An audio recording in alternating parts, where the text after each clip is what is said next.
A igreja pode se assentar. A você que nos acompanha pela internet, muito bom dia. Nós somos a primeira Igreja Batista de Minas Gerais, a Igreja Batista de Ipanema.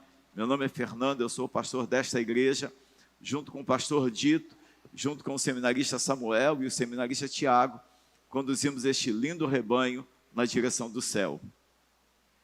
Quero aproveitar e comunicar, o pastor Dito está lá agora no acampamento de adolescentes pregando lá. O seminarista Tiago está lá dando suporte aos adolescentes também, preparando o almoço para eles. Parece que eles vão fechar o acampamento com um churrasco.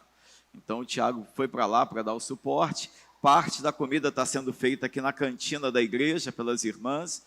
Assim como fizeram ontem um pouco do alimento e foi levado para lá, a outra parte está sendo feita aqui na cantina e será levada para lá daqui a pouco. Abra sua Bíblia no texto do Evangelho de João, capítulo 3, versículo 16. Enquanto você abre a sua Bíblia neste texto, também quero comunicar, ontem eu estive pregando de manhã e na sexta-feira à noite, e ontem pela manhã lá no acampamento de adolescentes.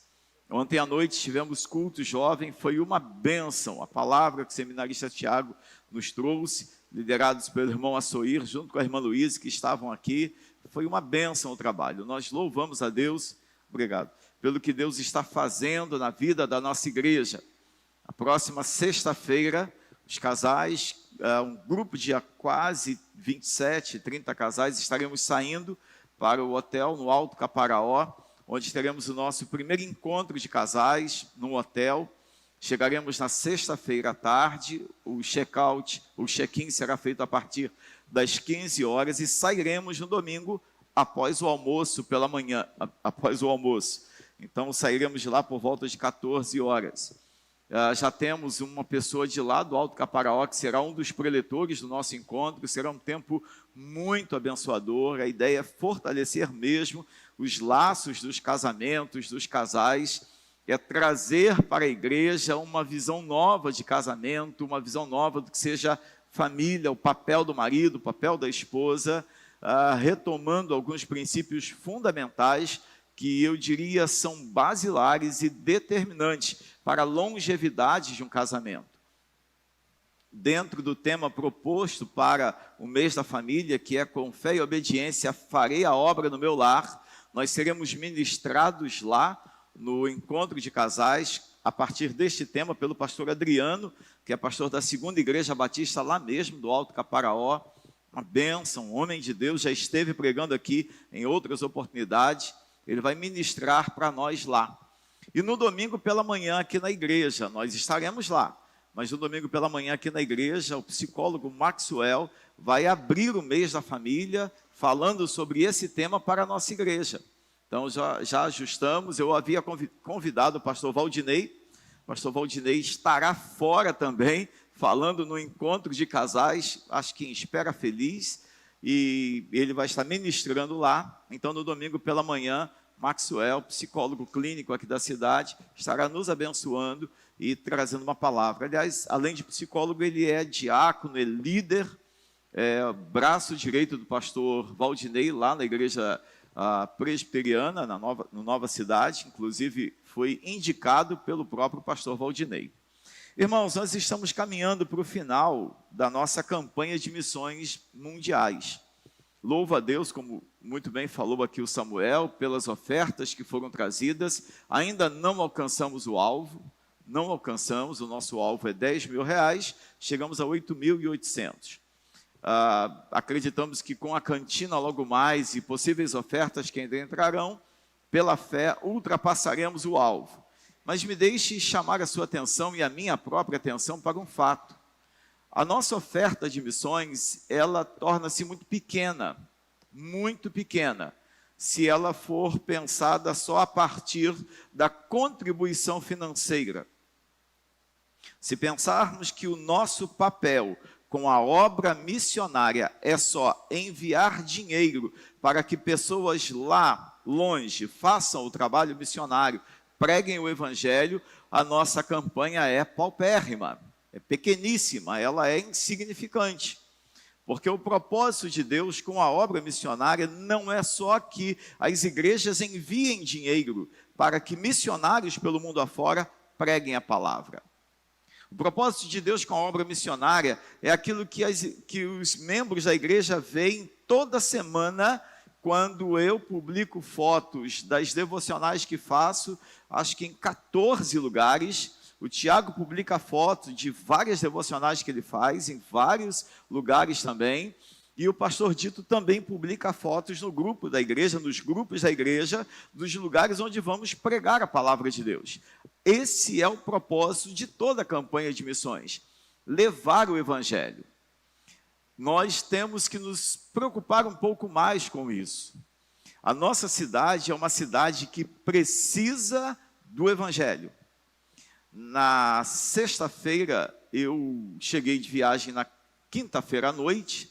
Sexta-feira de manhã, eu tive um pequeno problema de coluna, eu fiquei travado. Sabe aquele caminhão, aqueles caminhões que você olha na estrada e ele anda de lado assim, o chassi torto? O caminhão está indo para frente, mas ele está de lado. Eu estava andando assim em casa. Foi um negócio triste. Eu não sabia se eu chorava, se eu gritava. Tomei um remedinho e consegui cumprir uma agenda, graças a Deus, bem pesada de atividade. E entre essa agenda eu recebi um telefonema muito importante, que vai beneficiar a nossa igreja. Nós teremos aqui algumas ações estratégicas acontecendo, possivelmente no mês do aniversário. Mas não foi só isso. Eu fui convidado para falar na inauguração de uma praça. A praça, eu não sei exatamente o nome da praça, mas foi ali na Rua do Sapo, chamada Rua do Sapo, ali atrás. Praça... Não é a Praça América, é depois da Praça América. O prefeito inaugurou ali uns brinquedos e pediu para que eu fosse lá dar uma palavra.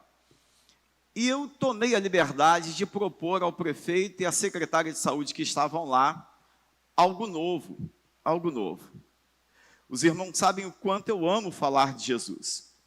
Alguns meses atrás, por uma série de circunstâncias e problemas de saúde de alguns irmãos da igreja e de pessoas fora da nossa igreja, pessoas da cidade, eu, pastor Dito, os seminaristas e outros irmãos fomos ao hospital várias vezes, fazer várias visitas. E numa dessas visitas eu voltei com um aperto no coração, falei, meu Deus do céu, quanta gente sofrendo aqui dentro. Por quê? Porque eu fui fazer a visita a uma pessoa e eu acabei de sair de um quarto, a enfermeira falou assim, pastor, o senhor pode chegar no quarto tal aqui e orar com essa família? Eles estão passando um momento muito difícil. A enfermeira usou uma expressão mais ou menos assim, são os momentos finais dele. E o pessoal está desesperado. E eu tinha ido para fazer visita a uma pessoa da igreja que sairia dali do hospital dali a poucas horas, talvez, não sei. E eu entrei nesse quarto, e quando eu entrei naquele lugar ali, naquele lugar onde o pessoal fica, assim, já no momento final mesmo, que sensação triste, de tristeza invadiu meu coração. Não é só pelo quadro clínico daquela pessoa que já estava realmente morrendo, mas pela tristeza, pelo desespero, pela falta de esperança da família que estava ali. E eu tive a mesma sensação que tive alguns anos atrás, quando nós estávamos aqui na igreja, e aqui o altar cheio de crianças, e eu preguei no mês de outubro, finalizando o mês das crianças, e as crianças cantando, pulando, e o Espírito Santo falando assim para mim, alguém tem que cuidar dessas crianças. E aí veio a visão e a direção do Espírito Santo para termos o que temos hoje, que é uma ministra de crianças. A irmã Juliana, ela é uma ministra de crianças. Assim como temos a ministra de música, temos um ministro de crianças, que cuida do ministério infantil, que sonha, que planeja, que trabalha aqui por isso, ou para isso e com esse sentimento. Está lá agora no acampamento de adolescentes. Irmãos, aquele momento, quando eu vi o rosto daquelas pessoas sem esperança, você sabe o que eu comecei a pensar? Eu tive a sensação de que o Espírito Santo falou comigo a mesma coisa. Alguém precisa cuidar deles. E daquele dia em diante, eu saí do hospital com um pensamento. A nossa igreja precisa desenvolver uma ação de capelania dentro do hospital. O que é capelania? é um cuidado pastoral intencional. E eu comecei a pensar, não, nós vamos tirar um dia da semana, vai vir a igreja toda para cá, um dia vem o coral, um dia vão os homens, um dia vai as crianças, não sei, nós vamos fazer alguma coisa. Cada hora que eu pensava uma coisa, o Espírito Santo ia ajustando o meu pensamento. Até que nessa inauguração, eu chamei o prefeito e falei assim, na verdade eu já havia falado com a secretária de saúde, falei, olha, Deus colocou esse plano no meu coração. A minha igreja ter a liberdade de um dia, passar o dia no hospital. Como é que seria isso, pastor? Seria da seguinte forma, uma vez por semana vai vir um ministério da igreja. Uma semana vão vir só as mulheres da igreja, elas vão visitar todos os leitos e vão ficar de plantão no hospital, de 8 da manhã às 8 da noite. Para visitar, para orar, para chorar com quem precisa chorar, e se for o caso da família está indo para casa porque está passando um momento difícil, vai ligar, pastor, olha, nós precisamos fazer visita numa casa daqui a pouco, porque tem uma família que está saindo para casa, porque o parente foi removido, mas se vocês puderem nos dar uma sala aqui no hospital, ótimo, se não puder, nós vamos ter aqui durante o dia inteiro, alguém da igreja à disposição do hospital. Pastor, que coisa maravilhosa, que bênção. E a moça, a secretária de saúde começou a falar, e a gente estava num corredor de um supermercado, foi onde eu a encontrei. Falei, olha, mas eu preciso primeiro falar com o seu chefe. Não, pastor, o senhor pode falar com o prefeito, mas não tem problema nenhum. A hora que o senhor quiser, o senhor vai lá na secretaria de saúde, e eu falei para ela que eu vou montar um projeto, os irmãos sabem que eu tenho o péssimo hábito de tentar ser organizado e planejar. Dia da semana, forma como a igreja vai trabalhar. Aí na inauguração eu falei para o prefeito assim, Júlio, Deus me colocou no coração um desafio, que eu quero informar a você que nós vamos colocá-lo em prática. Eu preciso que você dê a esse desafio o teor oficial. Eu falei assim, olha só, como é que pode, pastor, ser tão folgado assim? Falei para ele assim, eu preciso que você dê o teor oficial para esse desafio. Se você não der o teor oficial, nós vamos fazer de forma extraoficial. Nós vamos fazer um revezamento de visita. Aí quando eu falei para ele, ele falou assim, pastor, como o hospital precisa? O hospital está de portas abertas para a igreja. A hora que o senhor quiser começar o trabalho, vocês podem ir. Eu falei, não, calma aí, não é assim não, eu vou primeiro montar o planejamento e o projeto com a secretária de saúde. A hora que quiser, pastor. Por que eu estou falando isso, amados? Estar aqui agora não é uma ação missionária. Estar aqui agora é para que a gente se prepare para as ações missionárias. O trabalho missionário não é sentar na bateria e tocar muito bem guitarra, tocar muito bem teclado, pregar talvez um pouco. Não, o nosso trabalho missionário não é esse. O nosso trabalho missionário acontece quando você chega ali fora e uma pessoa cheia de necessidades emocionais, espirituais, te abraça ou simplesmente diz assim, ore por mim.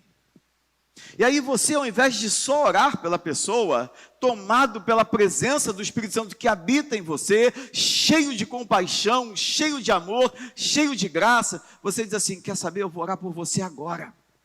Você pode estar na fila de um supermercado, você pode estar num banco, você pode estar no meio da rua, você pode estar onde for. Mas você para, ora pela pessoa e sai daquela conversa pensando assim, eu preciso fazer algo por essa pessoa. E aí você liga dias depois ou horas depois para perguntar, como é que você está agora? De acordo com o problema, com a crise que a pessoa tenha, você tem que se dispor a ir lá, fazer essa visita. De acordo com a situação, você passa aqui na igreja, pega uma cesta básica e leva. De acordo com a luta, com o desafio que a pessoa tenha, você liga para mim, liga para o pastor Dito, liga para um dos seminaristas e diz assim, olha, vamos lá comigo. É alguém que precisa um pouco mais de ajuda do que eu imaginava, do que eu acho que pudesse fazer. Quando o texto do Evangelho de João, capítulo 3, versículo 16, diz assim, Porque Deus amou o mundo de tal maneira que deu o seu Filho unigênito para que todo aquele que nele crê não pereça, mas tenha a vida eterna. Olha a sequência do texto no versículo 17. Porque Deus enviou o seu Filho ao mundo não para que o quê? O condenasse. Jesus não veio para condenar o mundo. Jesus veio para salvar o mundo. Jesus veio para trazer esperança. Jesus veio para mudar histórias como mudou a sua e a minha. Jesus veio para consolar, como consolou você e a mim em alguns momentos da nossa história. Jesus veio para buscar e salvar aqueles que estavam perdidos, tirá-los do caminho das trevas e colocá-los no caminho da luz. Mas entenda bem, Jesus também veio para fazer de seus discípulos aqueles que vão fazer o mesmo que ele fez.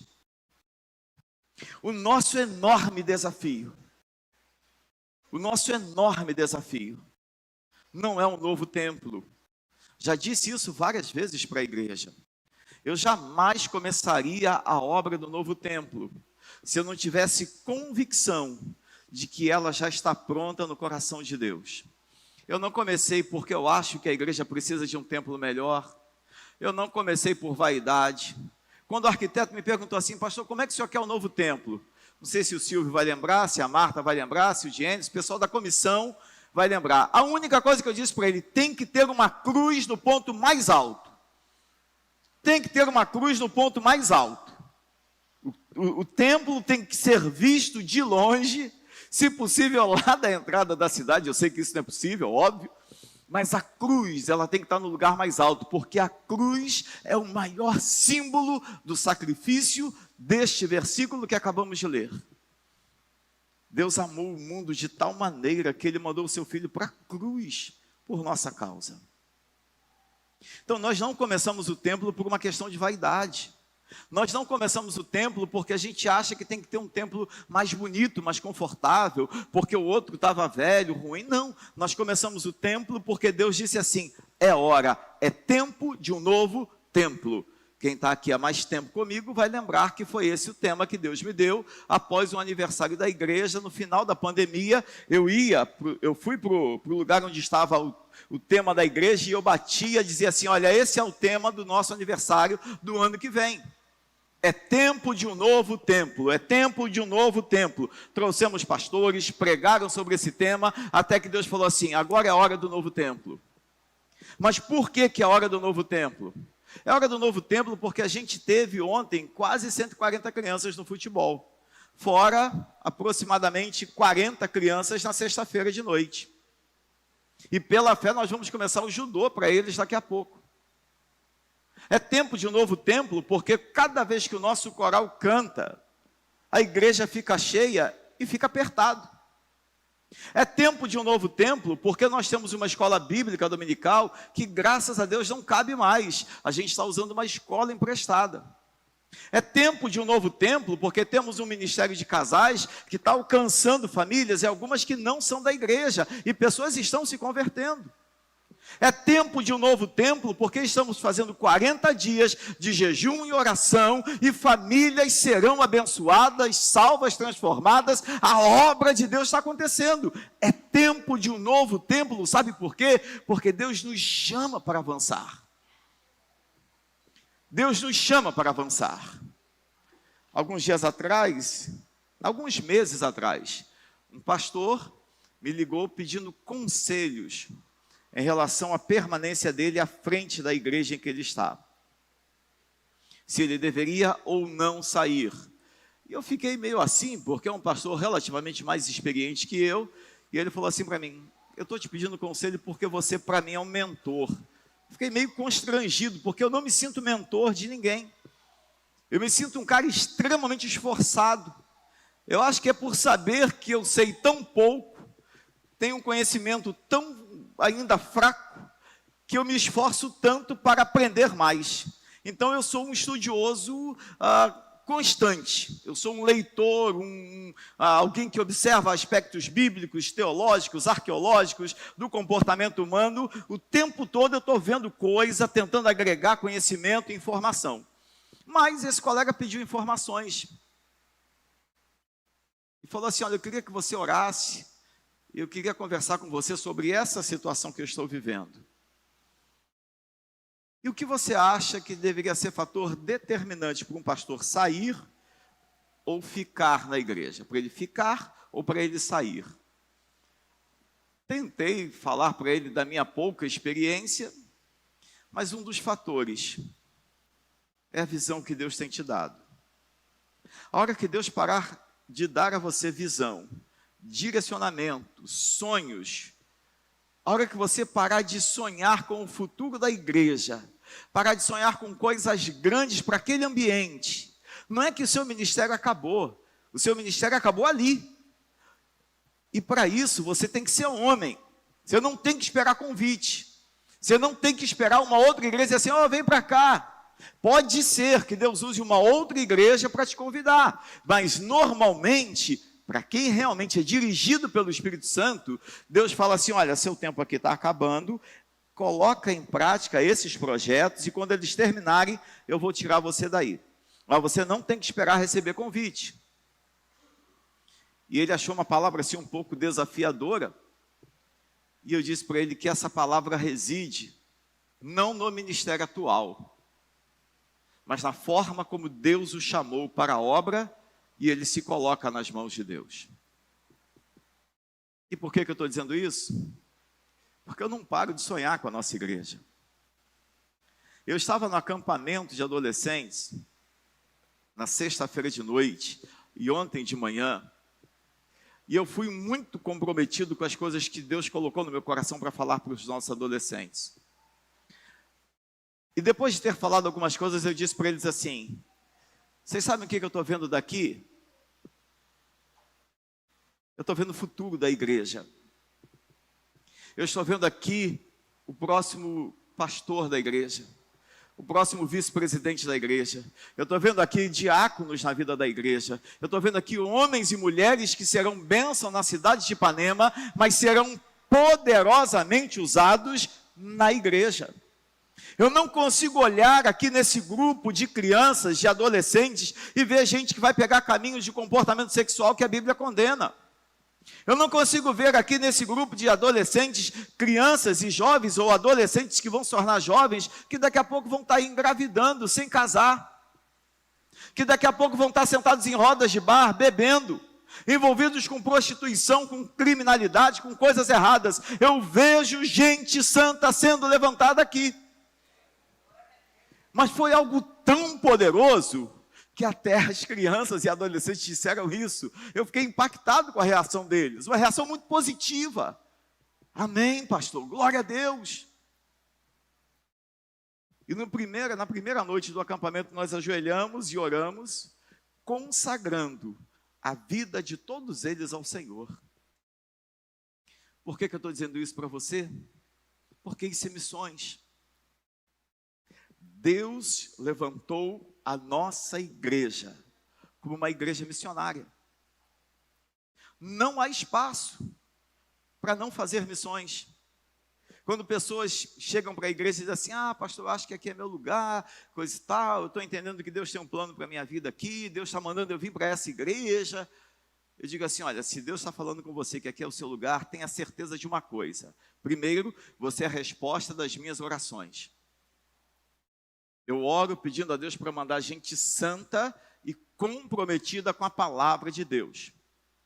E que queira servi-lo. Então você não está vindo para sentar no banco.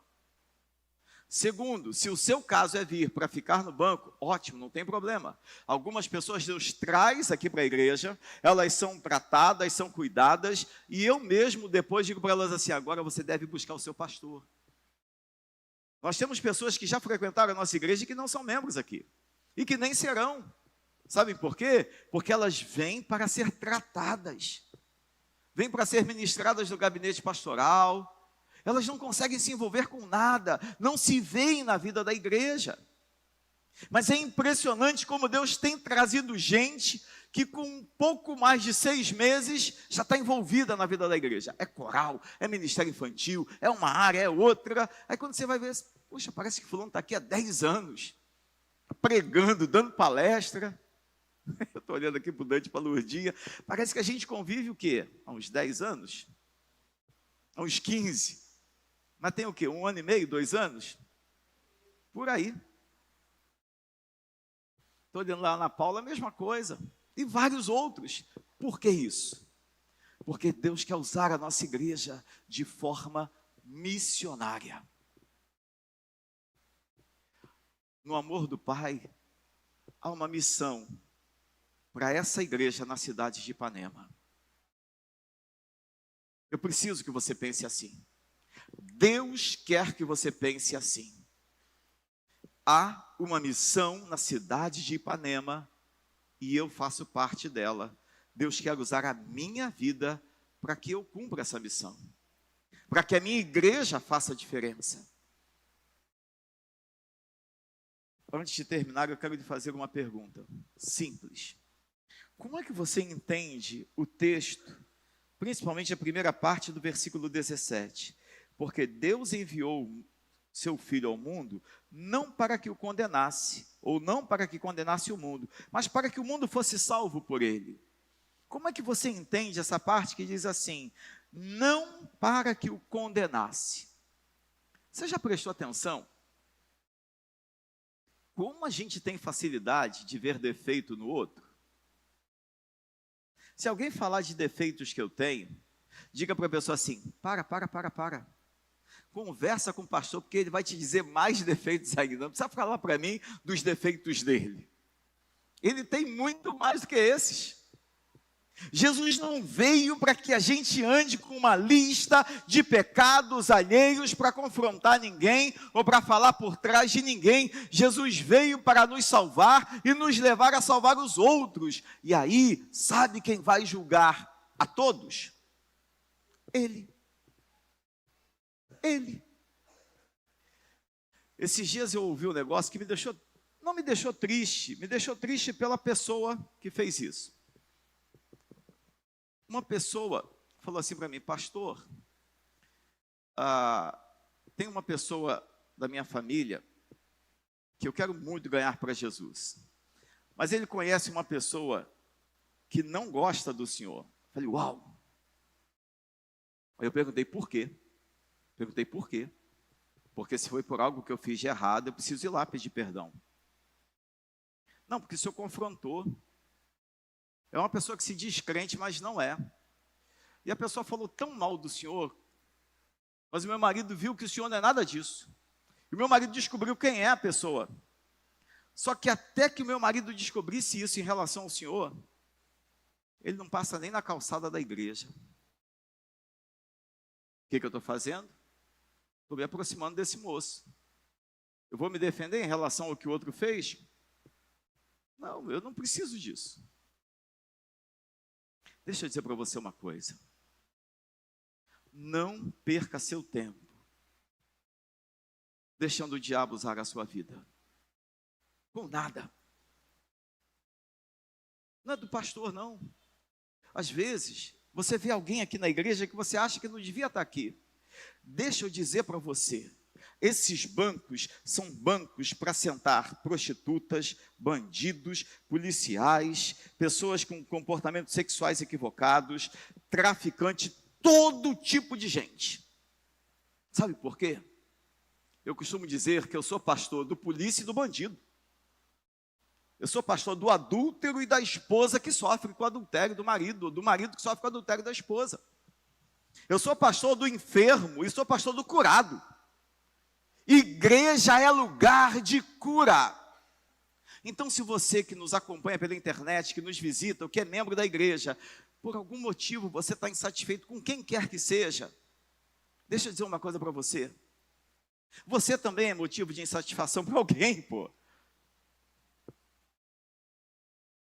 Deixa a obra de Deus acontecer na sua vida e saia para fazer a obra de Deus. Completar a missão não é ficar querendo fazer da igreja o lugar perfeito para você. Nenhuma igreja será perfeita para ninguém que é preguiçoso, que não quer crescer, que não quer ver gente sendo salva. Sabe por quê? Um dia o banco vai estar ruim, o ar-condicionado não vai estar bom, o pastor não pregou direito, o cabelo do pastor não está penteado, tudo vai ser motivo. A propósito, eu penteei o cabelo hoje, mas, gente, eu não sei se eu estou num momento assim difícil da minha capilaridade, que eu penteio, mas fico com a sensação de despenteado. E aí sabe o que eu faço? Eu faço o que meu pai fazia, eu saio assim, ó. Minha pele é muito oleosa, aí eu fico assim esfregando para ver se... Porque quando eu era pequeno, meu pai mandava cortar o cabelo e fazer um caminho de rato aqui. Tá rindo, irmão João? Porque o senhor tem cabelo. Se o senhor não tivesse, o senhor não estaria rindo. Aí, tipo assim, foi mal, Marco Aurélio, foi mal. Mas aí eu fico assim, mas fico com a sensação de despenteado. Brincadeiras à parte, é só para descontrair, para continuar falando algo sério. Enquanto você está perdendo tempo com conforto, com acomodações ou com insatisfações pessoais, tem gente passando na nossa porta e indo para o inferno. O que é o inferno? É sentando na mesa de um bar para beber. O que é o inferno? É um marido que vai desrespeitar a esposa daqui a pouco, quando chegar em casa na hora do almoço, porque ela não fez a comida que ele queria. O que é o inferno? É um filho que desrespeita pai e mãe, desobedece pai e mãe. O que é o inferno? É a ausência da graça de Deus naquele lar que você e eu teríamos que levar. Alguns meses atrás, na verdade, semana retrasada, o Espírito Santo me incomodou durante uma devocional lá na escola, numa escola, e eu falei assim para os meninos, eu ia começar a fazer devocional, e na hora que me chamaram, o pátio estava cheio, e aí teve um que falou assim, pastor de novo, aí virou as costas, e aí um grupinho começou a murmurar, mas me deu uns 5 minutos de nervo, mas assim, como é que o pessoal fala aqui, o sangue taiou o sangue, não é assim que vocês falam aqui em Minas? Então, o sangue taiou na hora. Falei assim, gente, olha só, quero começar a devocional de hoje mandando papo reto. Eu também já tive a idade de vocês. E se tinha coisa que eu não gostava, era quando vinha um padre ou um pastor com um papo de falar de Deus. Porque eu estava tão bem no caminho errado que eu estava seguindo, e eu tinha a sensação de que eu estava no caminho reto, no caminho certo. E aquele papo de pastor só era bom por um motivo. A gente demorava a ir para a sala de aula. A Marta está balançando a cabeça. É esse o sentimento, né, Marta?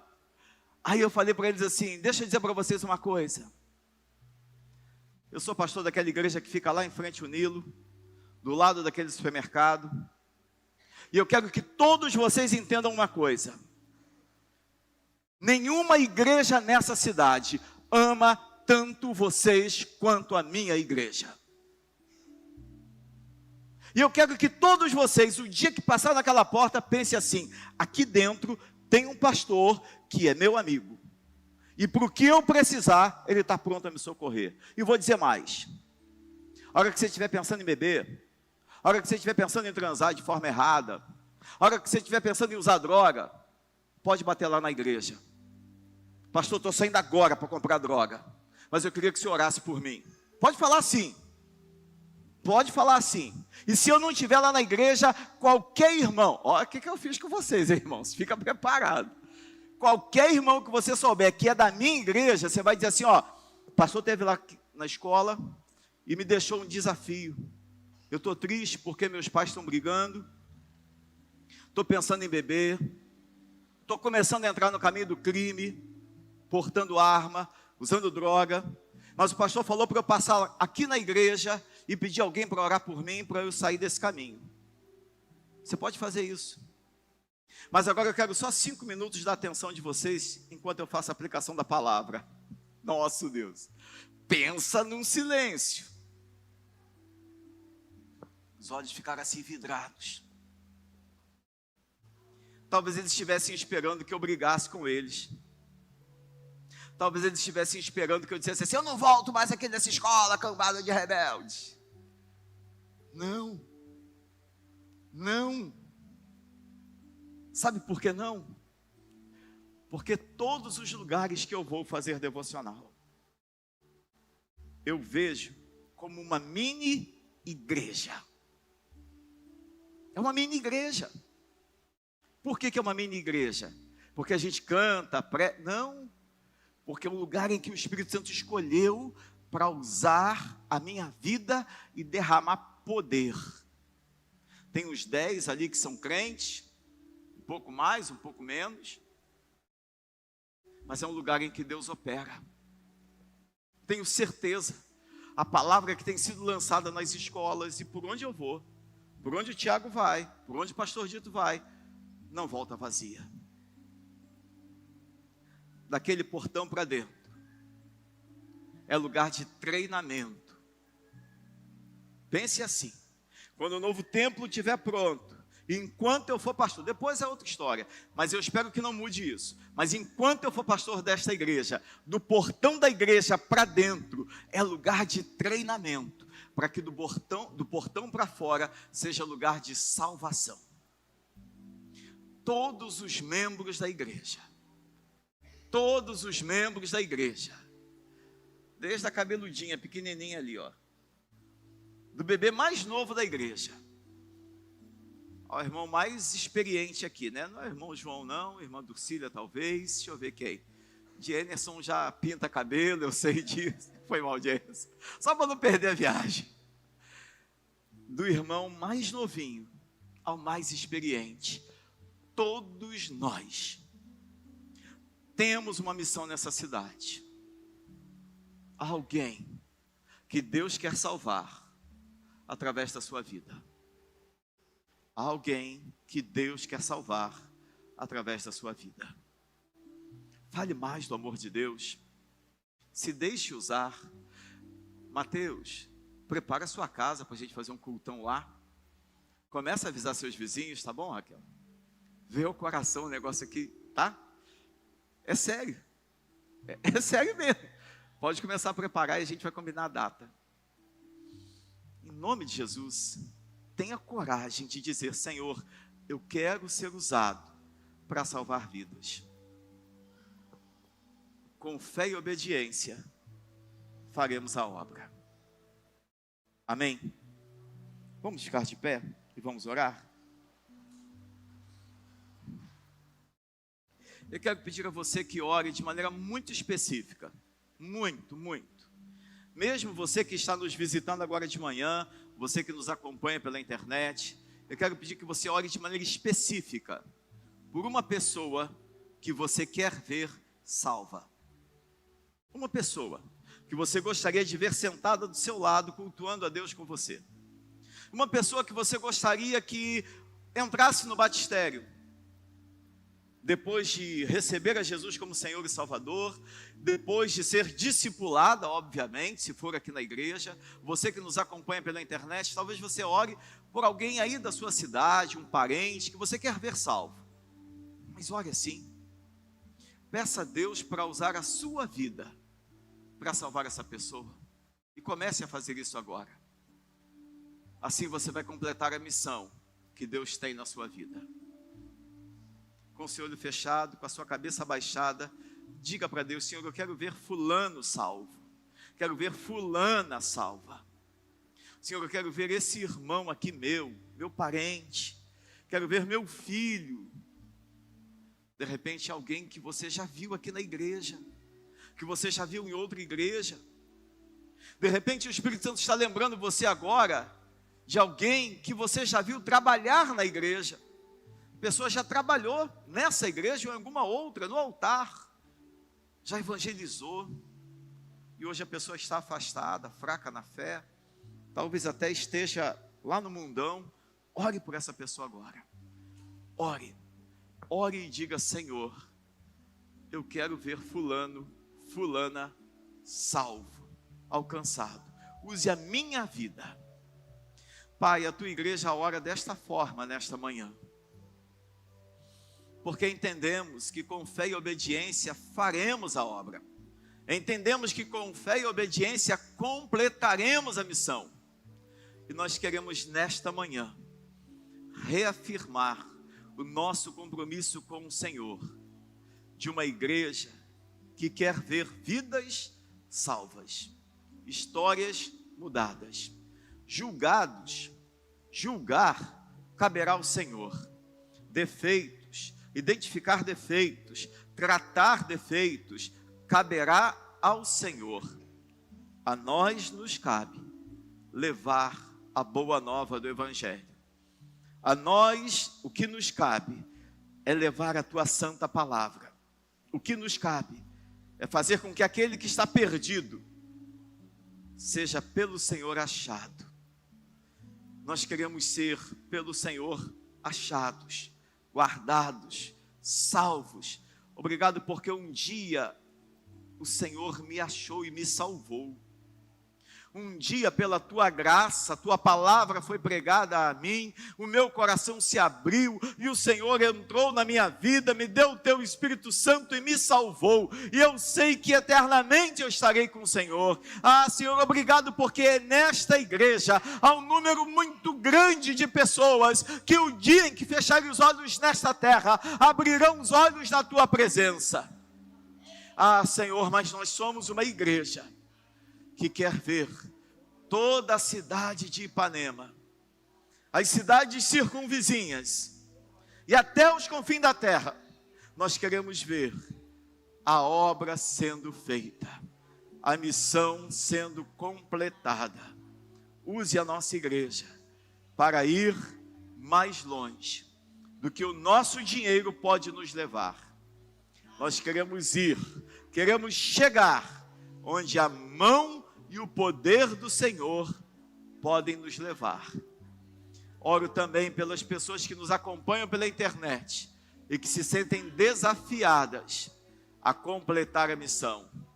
Que todos sejamos capacitados a completar a missão. Em nome de Jesus. Amém, Pai. Vamos para a Escola Bíblica Dominical, que é parte do treinamento. Escola Bíblica Dominical é parte do nosso preparo. Não é possível levar o Evangelho sem ter sido por ele alcançado e trabalhado. Que Deus abençoe a todos nós, tenhamos um ótimo domingo. Vamos para as classes da Escola Bíblica Dominical, classe de casais, classe de jovens, as demais classes, ok? Vamos todos. Deus abençoe a você que nos acompanha pela internet. Um ótimo domingo. Logo mais às 19 horas estaremos juntos aqui, tá bom? Deus te abençoe.